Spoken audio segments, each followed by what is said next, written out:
Olá, meninos e meninas. Como eu havia prometido, está aqui a aula falando sobre o Simple Present e o Present Continuous, certo? Essa primeira parte sobre o Simple Present nós já vimos em sala. No entanto, eu achei por bem fazer uma revisão antes, para em seguida a gente introduzir a questão do Present Continuous, certo? E aí a gente vai ver em que situações usamos um e em que situações usamos o outro, certo? Mas antes eu coloquei aqui no quadro, espero que dê para vocês verem aí bem direitinho, o que é o Present Continuous, né? Sobre que tipo de ações ele vai transcorrer, e o o Simple Present e o Present Continuous. Então, nessa primeira parte aqui do quadro, né, nessa partezinha aqui, que eu vou tentar pegar meu dedo, pronto. A gente tem o seguinte, que o Simple Present, ele se refere a rotinas e hábitos, certo? Aquilo que nós fazemos no nosso dia a dia. E também a gente utiliza ele para falar de fatos, né? Aquilo que realmente acontece. Então, eu coloquei 2 exemplos aí para a gente poder entender melhor. Então, nesse primeiro exemplo, a gente tem I wash my hair every day. Então, aqui nós temos um hábito, uma rotina diária de alguém, né, que tem o hábito de lavar os cabelos todo dia. Já embaixo, na segunda frase, a gente tem ali o seguinte, ó. I have a child. Eu tenho um filho, eu tenho uma criança, né? Então, isso é um fato, né? Eu, Natália, tenho um filho, né? Então, isso não pode ser negado. Embaixo ali em vermelho, ó, a gente tem as palavras que sempre vão acompanhar, ou quase sempre vão acompanhar, as frases no Simple Present. Então são vários advérbios de frequência, como a gente viu em sala de aula, mas aqui eu coloquei alguns só para a gente relembrar, porque no slide a gente vai ver com mais detalhes, só para essa parte inicial, tá certo? Então a gente tem ali o always, né? Never, sometimes, every day e outros, certo? Já no lado aqui seguinte, tá um pouco brilhoso ali, mas é o Present Continuous, né? O Present Continuous, ao contrário do Simple Present, que a gente utiliza para falar de rotinas e fatos, a gente vai usar para falar de ações em progresso, ou seja, aquelas que estão em andamento, certo? E para falar de situações temporárias, ok? Então eu coloquei 2 exemplos para a gente poder entender. Então no primeiro caso ali tem We are studying English now. Então, nós estamos estudando inglês agora.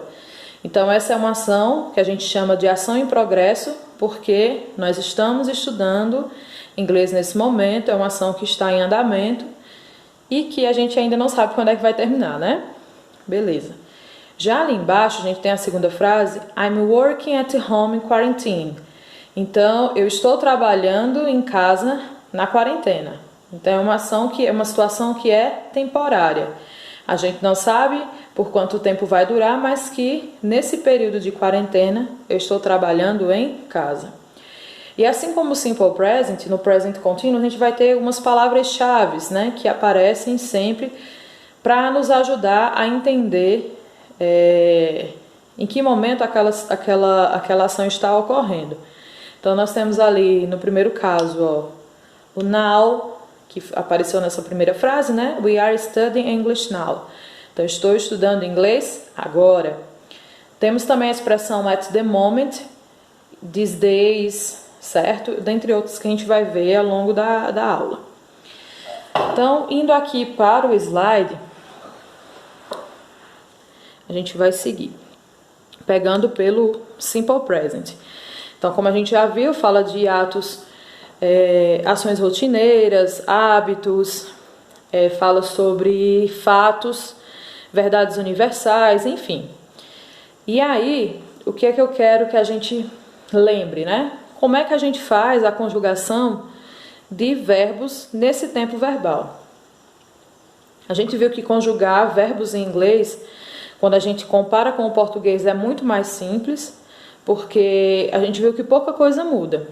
Então, pegando aqui o Simple Present, ó, onde temos aqui forma afirmativa. Certo? Não sei se dá para vocês verem a luzinha. Pronto, forma afirmativa, ó. Então, para a gente conjugar um verbo na forma afirmativa, o que é que acontece? Eu quero que vocês observem aí no slide o verbo to work, trabalhar. Então, para dizer trabalhar, o verbo trabalhar em português, para fazer a conjugação, no presente, como é que a gente faz? Eu trabalho, tu trabalhas, ele trabalha, nós trabalhamos, vós trabalhais e eles trabalham. Então, para cada pessoa gramatical, cada pessoa do discurso, a gente vai fazer uma alteração no final do verbo.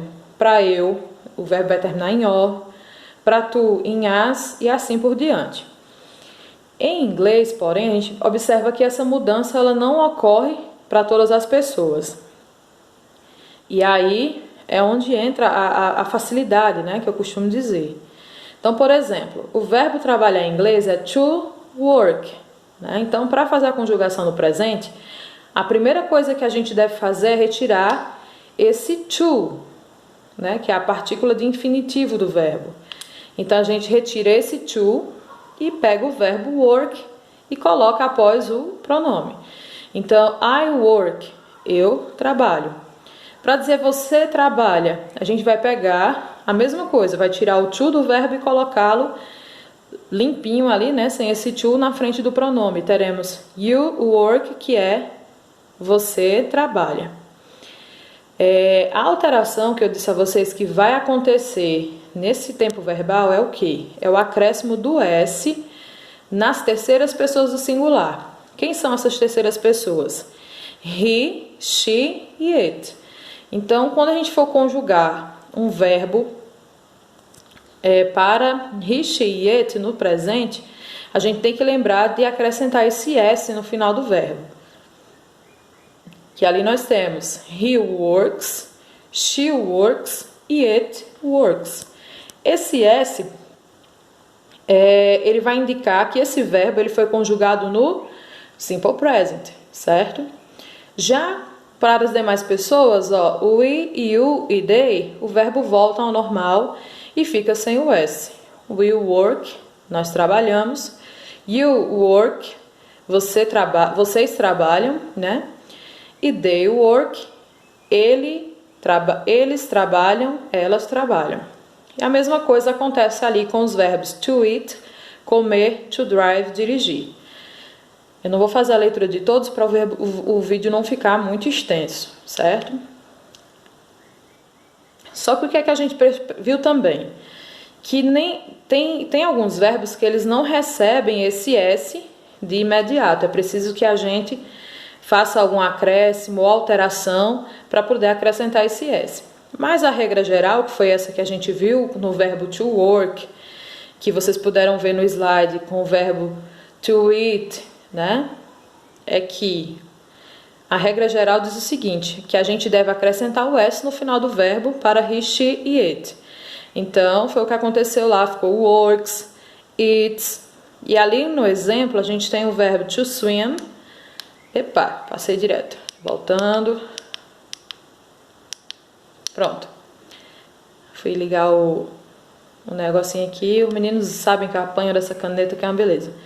Mas vamos lá. Então, aqui no slide a gente tem, ó, como exemplo, o verbo to swim, que é nadar. Então, para eu ficaria swim, I swim. Para você, you swim, né? Mas para he, she, it, o que é que aconteceu ali, ó? She swims. Então, foi acrescentado o Szinho ali no final do verbo. Então, she swims every day. Ela nada todo dia. To drink, beber, né? Então, he drinks much coffee. Então, ele bebe muito café. Então, esse Szinho ali foi acrescentado porque o nosso sujeito, nesse momento, nessa frase, é he. E para he, she, it, a gente faz aquele acréscimozinho do S no final, tá certo? Ali embaixo, to bark, que significa latir. It barks a lot. Então, ele late muito. Ele quem? It ali, né? Ó, provavelmente um cachorro, né? Vai se referindo a um cachorro. Então, essa é a regra geral. Para he, she e it, a gente deve acrescentar esse s no final do verbo para indicar que esse verbo foi conjugado no simple present, beleza? Mas vamos lá para algumas peculiaridades aqui desse acréscimo da letra, certo? Então, nós temos ali, ó, quando os verbos terminarem em SH, SS, CHX, ZIO, a gente não acrescenta apenas o S, a gente vai acrescentar o que, ó? ES, certo? Então, para verbos terminados com essas letras, a gente acrescenta ES no final. Então, ali, exemplo, to kiss, beijar. Então, para he, she, it, esse verbo passa a ser kisses, com ES no final. To brush, escovar, passa a ser, para he, she, it, ó, brushes. To watch, watches. To fix, fixes. To buzz, buzzes. To go, goes. Todos receberam ES por conta da letra final. Kiss terminou com SS, brush, SH, watch, CH, fix, X, buzz, Z e go terminou com O. Então, verbos terminados com essas letras recebem ES no final. Mãe, pode me dar? Daqui a pouco, bem. Já na terceira regrinha que a gente tem aqui é o seguinte: são os verbos que terminam em Y. Então, a gente precisa observar, não é nem tanto esse Y, é a letra que vem antes dele. Se for uma vogal, então a gente vai seguir aquela primeira regra que a gente viu, que o verbo vai receber um S no final. Então, por exemplo, ali na frase, ó, a gente tem, no exemplo, aliás, nós temos ali, ó, o verbo to play, né? Quando a gente olha a letra anterior ao Y, é uma vogal, a vogal A. Então, se antes do Y vem vogal, então a gente só acrescenta o S para as terceiras pessoas. Então, na frase, she plays the piano. Então, ficou o Szinho ali, ó, porque antes do Y vem vogal, ok?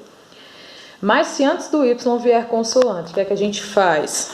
A gente retira, elimina esse Y e no lugar a gente vai colocar um I e em seguida acrescenta o ES. Então, elimina o Y e em seguida acrescenta IES, tá certo? Então, o verbo to study, ali, estudar. Para he, she, it, como é que fica esse verbo? A gente tira o Y, porque antes dele vem uma consoante, né? Então, elimina o Y e acrescenta o IS e fica studies. Então, na frase nós temos he studies at night. Então, ele estuda à noite. Então, a gente precisa observar isso. Verbos terminados em Y, a gente olha sempre a letra anterior. Se for uma vogal, a gente acrescenta apenas o S no final desse verbo. E se for uma consoante, a gente precisa retirar esse Y, acrescentar IES. Lembrando, todas essas alterações que eu estou dizendo para vocês é só para he, she e it, para a terceira pessoa do singular. Para as demais pessoas, o verbo fica normalzinho, certo? Você só lembra de tirar o to e colocar o verbo normal para as outras pessoas. Outra observação ali é com relação ao verbo to have. O verbo to have, ele não tem uma regra específica para ele não se encaixa na regra do S, não se encaixa na regra do ES e nem se encaixa na regra do IES. Ele vai ter o quê? Uma forma própria, né, para o simple present, para he, she e it, que é a formazinha, minha mão está tremendo muito aqui, mas vamos lá, a forma has, certo? Então, quando a gente for conjugar o verbo have, né? Para eu fica I have. Para you have. Para we have. Para they have. Mas para as terceiras pessoas fica has. Então fica he has, she has e it has, certo? Seguindo, a gente tem aqui agora a construção das negativas, né? Para fazer para descrever, né, no caso, um verbo conjugar um verbo na forma negativa, no simple present, é simples. Como o nome diz, né? Simple present. A gente vai fazer o quê? Você tem o sujeito da frase, ou do verbo que você for conjugar, que no caso pode ser um nome ou um pronome. Depois desse nome ou pronome, a gente precisa usar a partícula de negação. A partícula de negação, né, no simple present é a gente vai usar o verbo auxiliar do mais o not, certo? Então a gente tem o seguinte, utilizando ali o verbo go, que é o verbo ir, para dizer que eu não vou, eu vou dizer I do not go. Ou eu posso abreviar e dizer I don't go. Então, eu não vou. Para dizer que você não vai, então a gente pode dizer you do not go ou you don't go. Aí, vamos lá. Para he, she, it, lembra daquela alteração que a gente fazia no verbo? De acrescentar s, es e es no verbo principal? Só que agora a gente vai fazer isso no verbo auxiliar. A gente vai acrescentar esse S, ES, no verbo auxiliar, que é o do. Como o do termina em O, qual é a regrinha que a gente viu que se aplica aos verbos terminados em O? É aquela do ES. Então, por isso que ali, ó, em he, o verbo do passou a ser das, certo? Porque como ele termina em O, para he, she, it, esse do, ele recebe o ES. Então, fica he does not go. Aí você pode perguntar, mas Natália, a gente não acrescentava esse S, não era no verbo principal? Na forma afirmativa, sim. Mas nas formas negativa e interrogativa, quem vai receber esse S ou ES é o verbo auxiliar, certo? Que no nosso caso aqui é o verbo do. No simple present vai ser o verbo do. Ok? Então ali nós temos, né? He does not go, ou a gente pode abreviar esse does not por doesn't. Então fica he doesn't go. Ele não vai. Para dizer que ela não vai, então fica ó, she does not go ou she doesn't go. Então esse does ali, lembre-se, é porque quem recebe o ES agora é o verbo auxiliar e não mais o verbo principal. Essa regrinha do verbo principal só vai funcionar na forma afirmativa. It, né? It does not go. Ou it doesn't go. Ele ou ela, né? Não vai. E we do not go. Ou we don't go. Nós não vamos. You do not go ou you don't go. Vocês não vão. E they do not go ou they don't go, eles ou elas não vão, certo? A mesma coisa acontece ali com o verbo study, né? Então a gente lembra sempre que na forma negativa, entre o sujeito e o verbo principal, você precisa acrescentar a partícula de negação, que no simple present é o quê? É a combinação do verbo auxiliar do mais o not, certo? O advérbio not. E aí você pode dizer da forma completa do not, does not, ou você pode dizer de maneira contraída doesn't ou don't, tá ok? Seguindo aqui, porque o vídeo tá ficando longo. Na interrogativa, como é que isso funciona, né? Na interrogativa a gente tem o quê, ó? A frase, ela sempre vai iniciar com o verbo auxiliar, que pode ser o do ou o das, dependendo de quem seja o sujeito. Em seguida vem o sujeito, que pode ser um nome ou um pronome. E depois vai vir o verbo principal, certo? Seguido de um complemento ou somente da interrogação.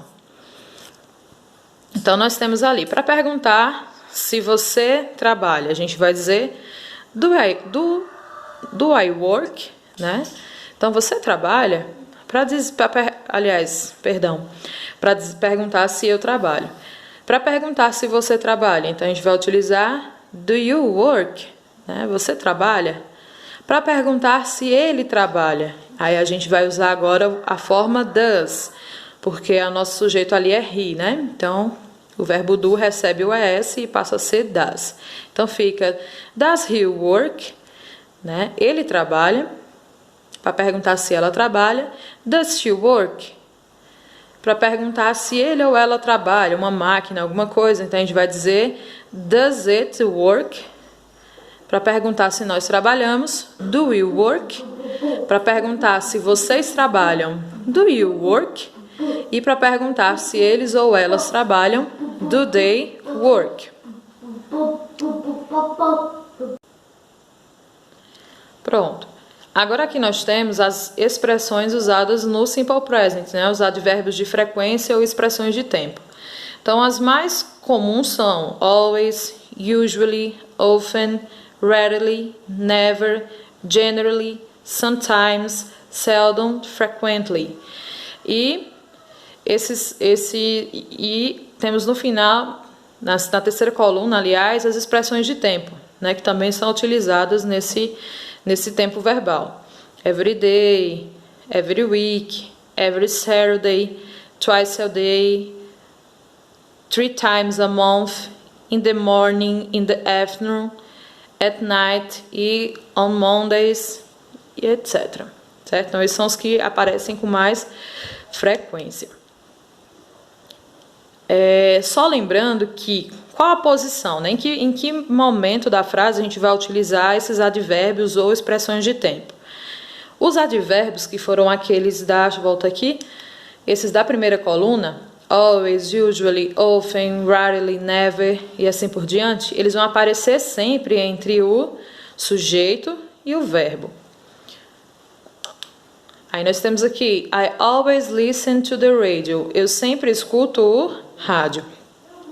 Então, apareceu aqui, ó, o always entre o sujeito I e o verbo listen. As expressões de tempo, aliás, elas vão aparecer no final da frase, certo? Então, aquelas palavrinhas, ó, que apareceram aqui na terceira coluna, every day, every week, every Saturday e assim por diante, vão aparecer sempre no final da frase. Então, nós temos ali, ó, Bob studied English 3 times a week. Então, Bob estuda inglês 3 vezes por semana. Pronto. Então, isso basicamente foi o que a gente viu sobre o Simple Present, certo? E agora a gente vai para o Continuous.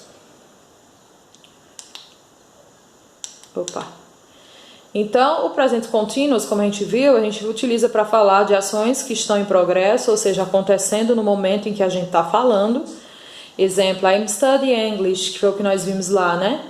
Eu estou estudando inglês. Ou a gente pode falar também de situações temporárias, um fato que está acontecendo, mas que não é exatamente no momento em que nós estamos falando. Ele está acontecendo por um tempo indeterminado, certo? Que foi o exemplo que eu tinha dado antes, que era I'm working at home quarantine. Então, eu estou trabalhando em casa na quarentena. A gente não sabe por quanto tempo essa ação irá durar, mas é uma ação que é temporária, tá ok? A gente também pode utilizar para falar de ações futuras, que são planejadas ou previstas para acontecer. Então, nós temos ali, ó, she is, cadê o laser? She is visiting John tomorrow. Ela está indo visitar John amanhã. Ela já visitou? Não, mas está programado para que essa visita ocorra amanhã. Então, vamos lá. Para fazer a conjugação de verbos nesse tempo verbal, a gente vai precisar de um velho conhecido nosso, que é o verbo to be, né? A gente vai usar o verbo to be aqui entre o sujeito e o verbo principal. Então, olha o que é que diz aqui, ó. Na forma afirmativa, o presente continuous ou present continuo é formado pelos presentes simples do verbo to be, ou seja, nas formas am, is e are, mais o verbo principal que a gente vai colocá-lo no gerúndio.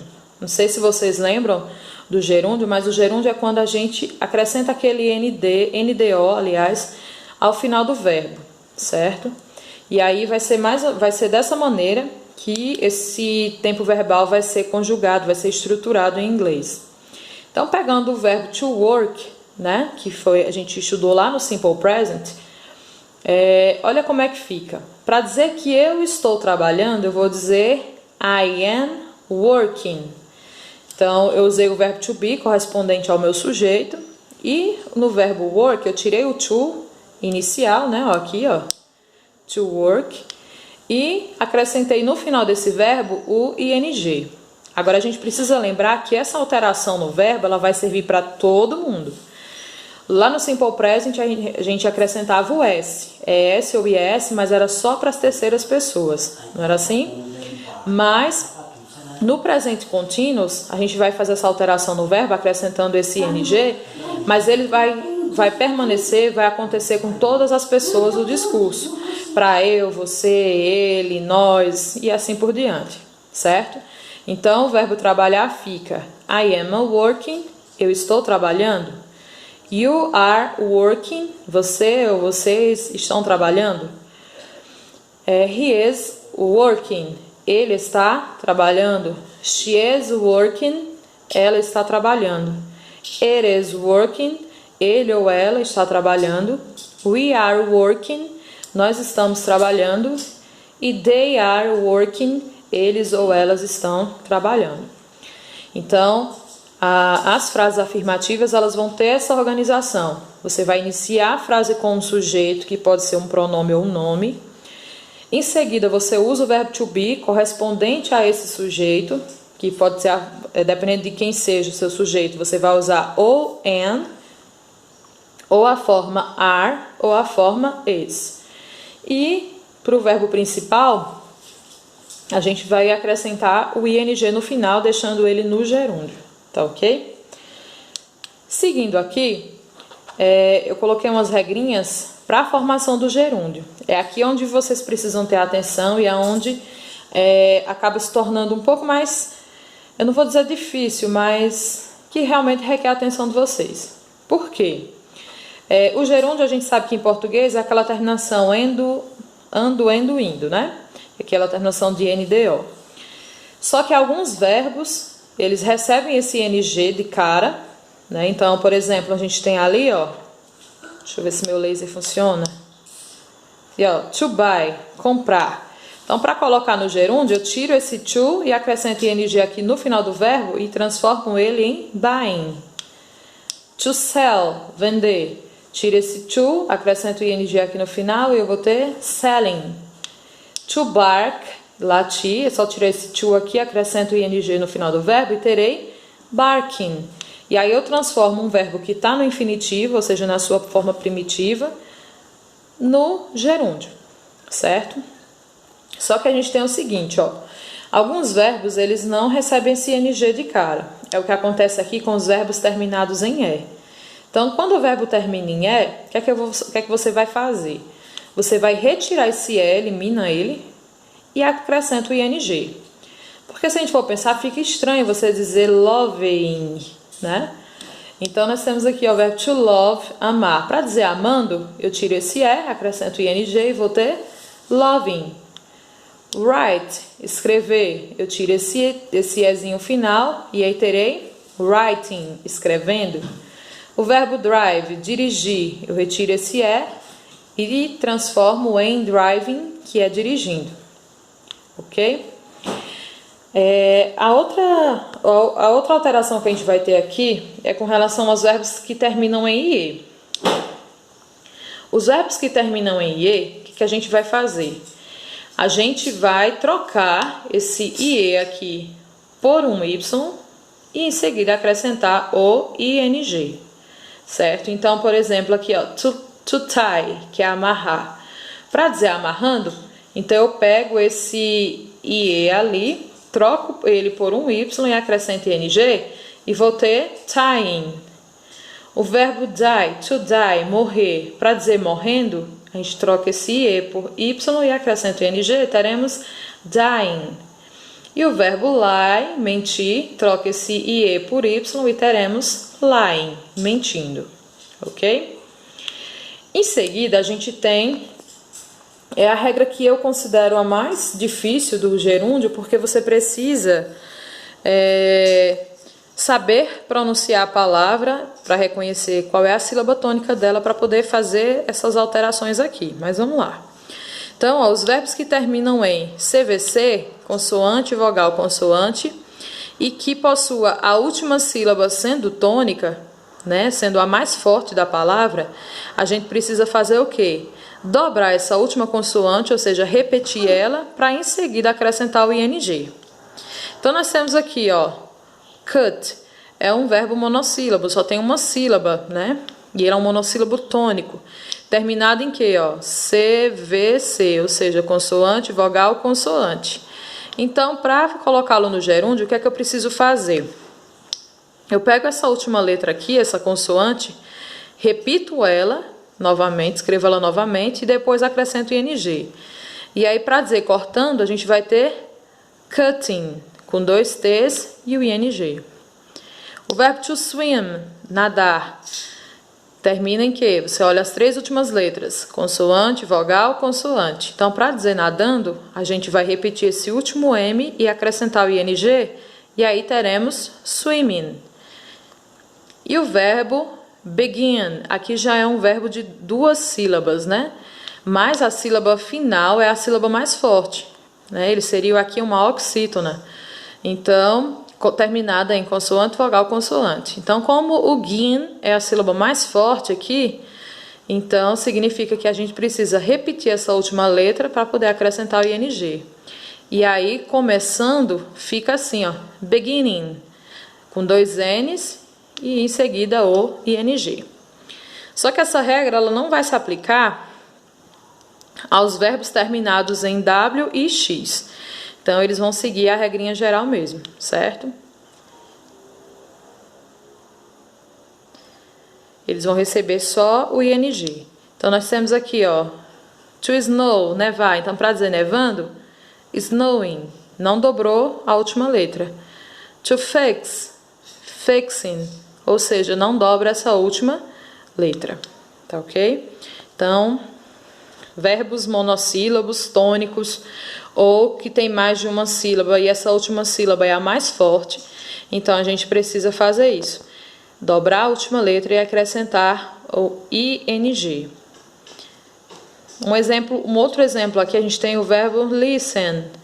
Ele é um verbo de 2 sílabas, mas como a sílaba e termina em consoante, vogal, consoante, né? Listen, T-E-N. Então, consoante, vogal, consoante. Mas por que é que quando eu vou colocar esse verbo no gerúndio, ele não dobra a última letra? Porque a sílaba final não é a mais forte. Não é o ten, que é a sílaba mais forte, sim o lis. Então, a gente diz listen e não listen. Se fosse listen, aí sim entraria nessa regrinha aqui. Aí, na negativa. A negativa é simples também. O que é que a gente vai fazer? Para você colocar uma frase no presente contínuo na forma negativa, é só lembrar de acrescentar a partícula not, que vai vir após o verbo to be, né? Então, pegando o verbo trabalhar aí, ó, nós temos o quê? Cadê o lazy? Aqui, ó. Para dizer que eu não trabalho, eu vou dizer I am not working. Então, eu só acrescentei o não aqui, ó, entre o verbo to be e o verbo no gerúndio. E você pode abreviar, né? I'm not working. Para dizer que você não trabalha, eu vou dizer you are not working. Ou então podemos abreviar o verbo to be com o não aqui e teremos you aren't working. Para dizer que ele não trabalha, a gente vai dizer he is not working ou he isn't work. Ela não trabalha, she is not working ou she isn't working. Para dizer que ele ou ela não trabalha, para animal, coisas, objetos. It is not working ou It isn't working. Nós não trabalhamos. We are not working. Ou we aren't working. Vocês não trabalham. You are not working. Ou you aren't working. E para dizer que eles ou elas não trabalham, they are not working. Ou they aren't working. Ok? Na interrogativa, a gente vai fazer igual a gente aprendeu quando estava conjugando o verbo to be, né? Você vai iniciar a frase com o to be, depois vem o pronome ou o nome, que no caso vai ser o sujeito da sua frase, e em seguida o verbo no gerúndio. Seguido ou não de um complemento, mais o pontinho de interrogação. Então, para perguntar se eu estava trabalhando, então fica Am I working?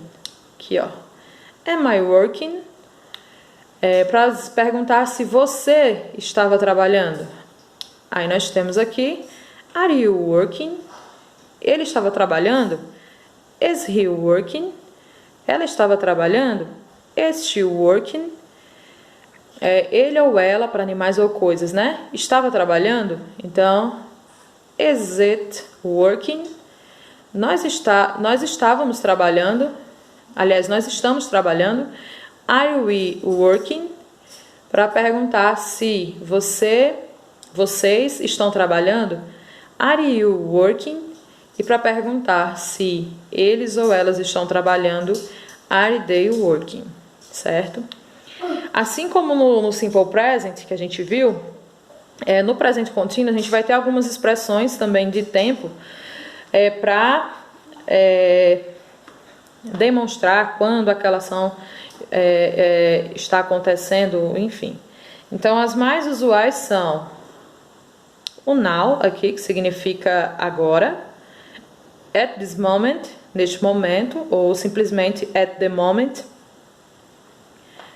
at present, a gente também pode utilizar, dentre outras, tá ok? E aqui um quadro resumozinho só para a gente sintetizar o que vimos sobre o Simple Present e o Present Continuous, certo? Então, no Simple Present, né?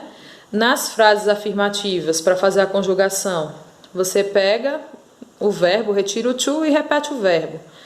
Então, o verbo work, que foi o que a gente trabalhou no vídeo inteiro, então a gente tem I work, you work, we work, they work. Mas a gente viu que nas terceiras pessoas do singular, he, she e it, a gente precisa fazer uma pequena alteração no verbo, que é aquele acréscimo de S, ES ou IES, dependendo do verbo. Como o verbo work termina em K, não tem uma regra específica para ele, então significa que ele recebe somente o S no final. Então fica he works, she works e it works. Na negativa, a gente viu que a gente precisa utilizar aqui um verbo auxiliar, que no caso é o verbo do, que a gente vai utilizar ele na forma do ou na forma das, né? Dependendo de quem seja o nosso sujeito.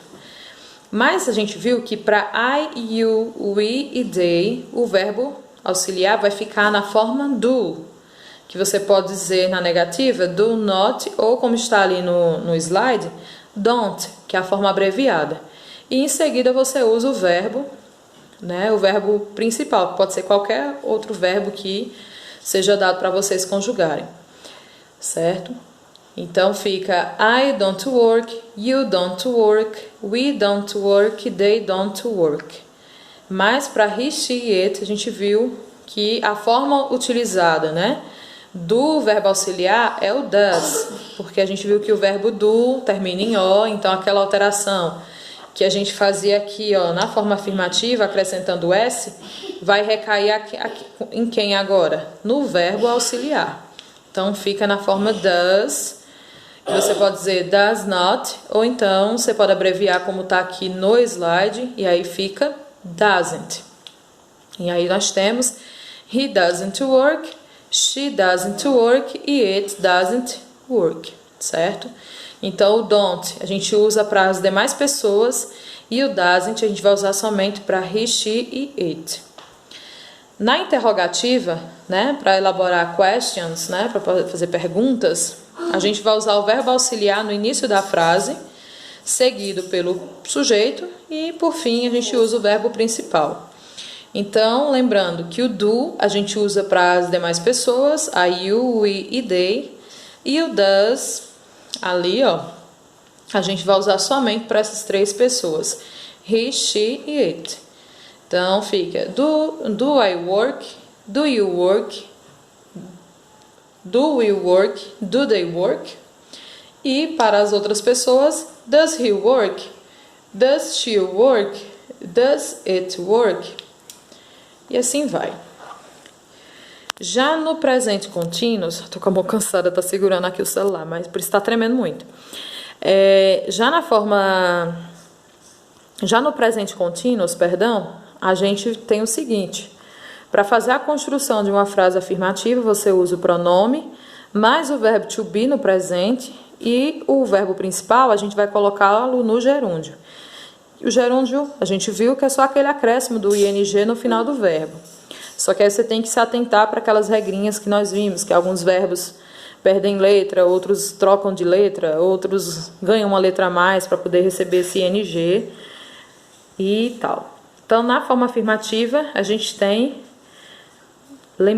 relembrando, sujeito, verbo to be, mais o verbo com o ing. Então, nós temos ali, ó, I am working, you are you working, we are you working, they are you working. E para as demais pessoas, que no caso seriam as três da terceira pessoa do singular, he, she, it, a gente vai ter o seguinte: he is working, she is working e it is working, certo? Tem que lembrar sempre qual a forma do verbo to be que você vai utilizar. Então você precisa ter atenção em quem será o seu sujeito.